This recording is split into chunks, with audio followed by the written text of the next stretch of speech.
What do you think the first sign of a vitamin A deficiency would manifest as in your body? Now, if you guessed nyctalopia, you are correct. Now, what is this nyctalopia? I mean, it's kind of funny sometimes when people give you these words that you might not understand. Then you tell them, like, what does that mean? They might slow it down, like nyctalopia. I'm like, that doesn't help me. I need to know what the heck it means. So you have to get a dictionary out and look up the word. But nyctalopia basically is night blindness. Okay, you can't see in the dark too well. So whether you're driving home in the dark and you're having a hard time seeing the road, or it's raining out and it's dark and you really can't see the road, or even if you're in your house, your office, reading a book, and there's not good lighting, okay, you may think you need glasses when in fact you might need vitamin A. Now, I will say that if you spend any amount of time reading your phone, looking at your computer screen, like I do, many hours a day, what's going to happen is the muscles in the eye go into a spasm, okay, and they stay in this little spasm, which then will affect your ability to see. Then you go to the eye doctor and you'll be fitted for something like this, which is interesting because when I went there, I asked the ophthalmologist, I said, why do we need glasses? Is it a genetic problem? And he goes, yeah, it's a genetic problem. I said, that doesn't make sense to me. And then I asked him, I said, looking at a computer screen or reading a book for long periods of time, doesn't that affect the vision? He says, well, I can't disagree with you. Yeah, that probably does. But honestly, these eye doctors probably are not taught a lot of preventative type things to prevent you from developing this spasm in your eye. What I would highly recommend, and I put this in a video, is to get outside every single day to try to counter this spasm going on in the eye by looking in the distance, looking at trees, looking at things, and focusing in on purpose, various things in your environment for at least an hour a day. That would be very therapeutic. And the chances of you needing glasses would be greatly lessened. In fact, if you have glasses, you'll probably improve your eyes over time if you did that. But if you have difficulty seeing in dim lighting or at night while you're driving, suspect a vitamin A deficiency. Now, there's some interesting things about vitamin A, okay? The active form of vitamin A is called retinol, okay? So why did they come up with this name, retinol, for vitamin A?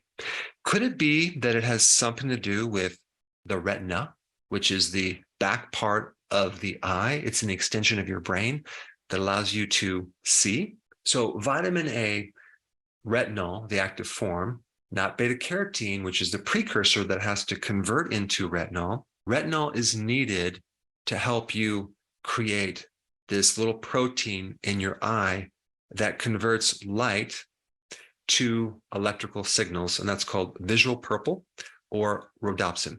So vitamin A is needed to form this pigment for these little things in your eyes that are called rods, okay? And these little rods help you see in the peripheral area of your vision, as well as low illuminated areas, right? Now, I want to touch on this precursor, beta-carotene, that converts into retinol. It amazes me that they actually, I think they changed the definition, I don't know how long ago, that beta-carotene, the precursor, is vitamin A. Well, it's not the active form of vitamin A, it's the precursor, and it has to be converted into retinol. Let's just kind of compare the amount of retinol that's in 3 ounces of beef liver, because beef liver is very high in retinol. Okay, 3 ounces. How much beta carotene in carrots would you need to have the same retinol? Okay, as in 3 ounces of beef liver, you would need 40 pounds of raw carrots. That would be very difficult to consume. I mean, I can see like 20 pounds, but 40 pounds of carrots, it's not going to happen. All right, how much kale would you need to equal the amount of retinol in just 3 ounces of beef liver? Well, you need 454 cups of raw kale to equal the retinol in only 3 ounces of beef liver. Incredible. It's probably not going to happen. So if you're doing 3 or 4 or 5 cups of kale in your salad, whatever, and you think you're getting enough true vitamin A, chances are you're not. What type of foods are high in vitamin A? Of course, grass-fed beef liver, okay, egg yolks, cod liver oil. Now, fish oil has the omega-3 fatty acids, but not the vitamin A like cod liver. Cod liver oil has omega-3 fatty acids, as well as vitamin D and vitamin A. Raw cheese has a good amount of vitamin A. Raw cream and raw butter has a good amount of retinol. But pasteurization destroys vitamin A. So if you're getting pasteurized milk or pasteurized cheese, which is the majority of cheese, or pasteurized butter, or even if you're eating a lot of overly cooked carrots or cooked vegetables that has the precursor, you're not going to get a lot of vitamin A. Now, if you're doing cheese, try to get raw milk cheese. If you can get sheep cheese, you'll get a lot more vitamin A. In fact, there's another animal milk that you can get to get a good amount of vitamin A, and that is actually rat milk. So if you run out of sheep cheese milk, you always have a plan B. So vitamin A is needed to prevent night blindness, okay, to be able to see in the dark somewhat. It's also needed to prevent dry eyes. It's also needed to help the eye compensate. So this is probably why if someone's very, very deficient in vitamin A, they're going to have a hard time focusing in on different things, because another symptom of vitamin A deficiency is dry eyes, but also dry skin. Vitamin A is also necessary for any type of skin differentiation. So if you don't have enough vitamin A, your skin might not turn into a nice soft skin. It might be rough, scaly, dry skin. It's also needed to help the eye compensate for distances as well. So some of the accommodation reflex is dependent on a certain amount of vitamin A. Vitamin A is desperately needed to prevent infections because it's very important for your immune system. And I'm not just talking about the external skin. I'm talking about also problems with the internal skin, like the mucous membranes of your sinuses, like the internal skin of the esophagus, of the stomach, of the intestines can all be affected by a vitamin A deficiency. And as a child is developing early on, that child needs a good amount of vitamin A. So this relates to why certain people are deficient, right? A woman who's pregnant, right, is more susceptible to having a vitamin A deficiency because of the demand for vitamin A goes up. Also, if she's breastfeeding, she needs more vitamin A. This is probably why your grandmother or your parents recommended a spoonful of cod liver oil on a regular basis. That delicious cod liver oil. So other reasons why people are deficient is having this false idea that beta carotene is retinol. It's not. Beta carotene has to be converted into retinol to be active. And that leads to another reason why a person might be deficient in vitamin A.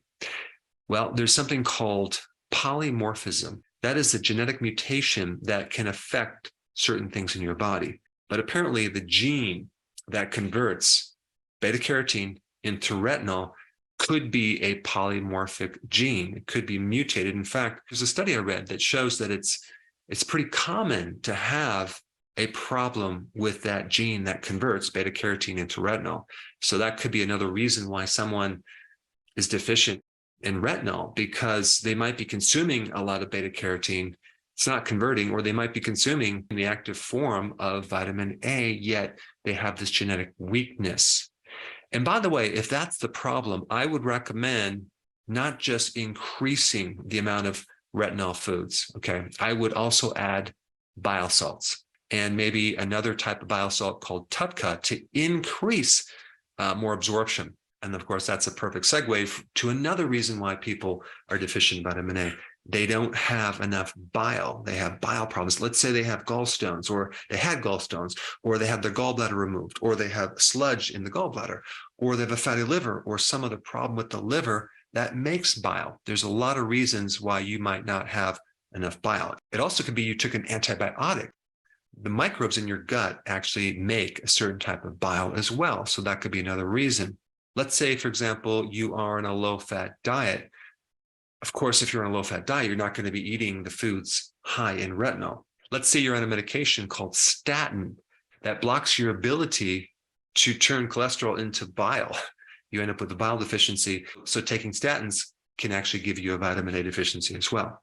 And the last point on why you might be deficient is just some knowledge on vitamin A gets destroyed with heat. So if milk is pasteurized, if someone consumes milk and it's not raw, it's just pasteurized, they're not going to get a vitamin A.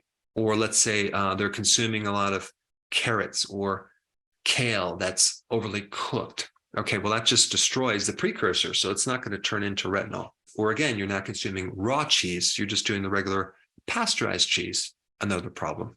All right, so now you definitely know more about vitamin A, okay? I think the next best video for you to watch would be the one on cod liver oil. So check that out, I put it up right here.